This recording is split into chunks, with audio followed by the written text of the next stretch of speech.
A Gentleman Friend by Anton Chekhov.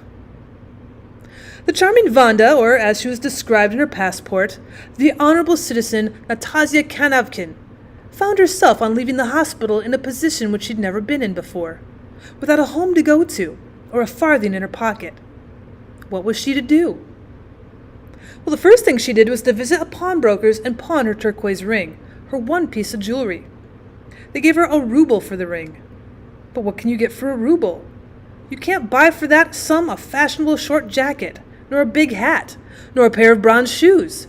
And without those things she had a feeling of being, as it were, undressed. She felt as though the very horses and dogs were staring and laughing at the plainness of her dress. And clothes were all she thought about. The question what should she eat and where should she sleep did not trouble her in the least. Oh, if only I could meet a gentleman friend, she thought to herself. I could get some money. There isn't one who would refuse me, I know. But no gentleman she knew came her way. It would be easy enough to meet them in the evening at the Renaissance, but they wouldn't let her in at the Renaissance in that shabby dress and with no hat. So what was she to do? After long hesitation, when she was sick of walking and sitting and thinking, Vanda made up her mind to fall back on her last resource, to go straight to the lodgings of some gentleman friend and ask for money. She pondered which to go to. Oh, Misha is out of the question. He's a married man. The old chap with the red hair will be at his office at this time.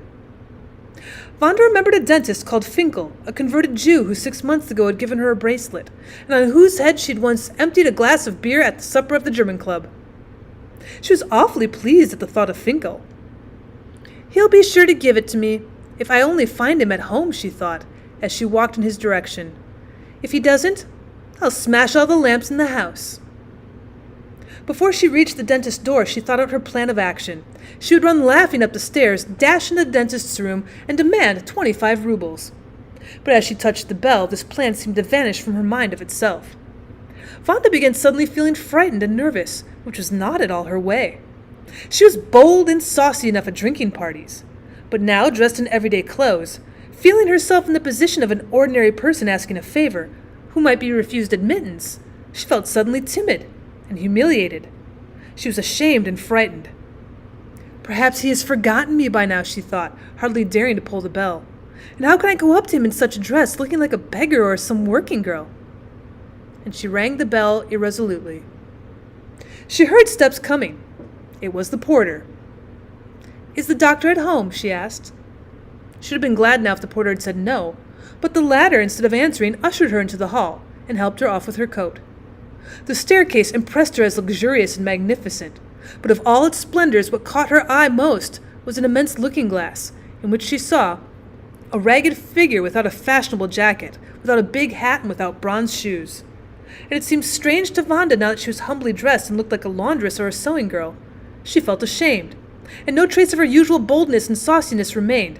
In her own mind, she no longer thought of herself as Vanda, but as the Nastasia Kanavkin she used to be in the old days. "Walk in, please," said a maidservant, showing her into the consulting room. "The doctor will be here in a minute. Sit down." Vanda sank into a soft armchair. Well, I'll ask him to lend it me, she thought. That would be quite proper, for after all I do know him. Oh, if only that servant would go. I don't like to ask before her. What does she want to stand there for? 5 minutes later the door opened, and Finkel came in. He was a tall, dark Jew with fat cheeks and bulging eyes. His cheeks, his eyes, his chest, his body, all of him was so well fed, and yet so loathsome and repellent. Well, at the Renaissance and the German club he'd usually been rather tipsy, and would spend his money freely on women and be very long-suffering and patient with their pranks. When Vanda, for instance, poured the beer over his head, he simply smiled and shook his finger at her. And now he had a cross, sleepy expression and looked solemn and frigid like a police captain, and he kept chewing something. "What can I do for you?" he asked without looking at Vanda. Vanda looked at the serious countenance of the maid and the smug figure of Finkel, who apparently did not recognize her, and she turned red. "What can I do for you?" repeated the dentist a little irritably. "I've got a toothache," murmured Vanda. "Aha! So which is the tooth? Where?" Vanda remembered she had a hole in one of her teeth. "At the bottom on the right," she said. Open your mouth." Finkel frowned and holding his breath began examining the tooth. "Well, does it hurt?" he asked, digging into it with a steel instrument. Well, yes, Wanda replied untruthfully. Shall I remind him, she was wondering? He'd be sure to remember me. But that servant, why will she stand there? Finkel suddenly snorted like a steam engine right into her mouth and said, Well, I don't advise you to have it stopped. That tooth will never be worth keeping anyhow.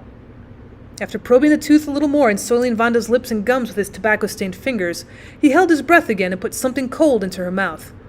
Well, Wanda suddenly felt a sharp pain, cried out and clutched at Finkel's hand. It's all right, he muttered. Don't you be frightened.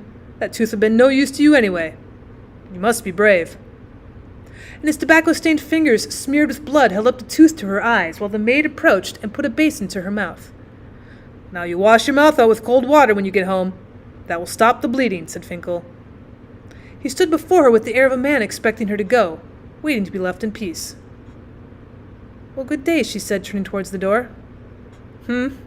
And how about my fee? Inquired Finkel, in a jesting tone. Oh, yes, Wanda remembered, blushing, and she handed the Jew the ruble that had been given her for the ring. When she got out into the street, she felt more overwhelmed with shame than before. But now it was not her poverty she was ashamed of.